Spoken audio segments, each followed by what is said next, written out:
berapa lama, cuman ya tetap masih di target yang sama, lolos dulu dari seleksi ini baru pikirannya yang selanjutnya. Tapi kalau ada kemarin kan Coach Hector bilang ini dia milih pemain-pemain muda dan muka-muka baru buat kamu sendiri adaptasi di tim ini gimana untuk AFF nanti? Saya nggak pernah mikirin tentang apapun itu di tim ini, yang pasti dengan pemain muda pasti dengan passion yang baru, dengan passion yang bagus. Jadi apa yang dibawa ke tim ini 100.000% saya percayakan pada pelatih dan stafnya. Jadi tugas saya cuman sebagai pemain yang baru sama, dengan mungkin cuman perbedaan umur aja dan nggak jauh juga. Jadi ya itu hal yang bagus buat timnas untuk regenerasi ke depan.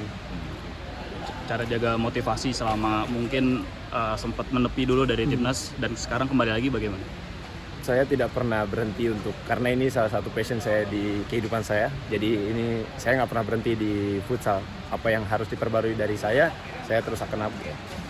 Timnas Indonesia kan statusnya kan sebagai runner up Piala Asia juga, dan kemarin juga sempat jadi juara di Piala AFF. Sebenarnya itu menjadi motivasi tersendiri atau justru jadi tekanan bagi anak timnas sekarang? Saya tidak tahu dengan pemain yang lain ya, tapi yang pasti buat saya mempertahankan itu suatu hal yang menyenangkan. Jadi untuk mencapai mempertahankan itu, maintain bisa semoga bisa juara lagi, itu satu hal yang seru.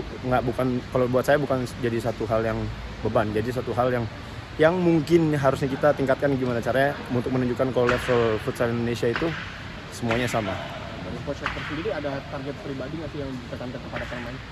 Coach Hector mau kita utamanya lolos di semifinal. Semua pemain pasti tetap mikirin game by game. Itu bukan tugasnya pemain sih, itu mungkin tugasnya individual pemain untuk punya setiap game itu punya motivasi yang sama, itu aja sih. Itu chemistry dengan anak-anak yang baru gabung timnas, dari kamu lihat gimana chemistry-nya? Sangat baik lah, anak-anak ini juga udah pernah ikut turnamen di Cina juga dan mereka juara, jadi bukan satu hal yang perlu di reset lagi, jadi ngikutin alurnya aja itu udah cukup yang baik aja.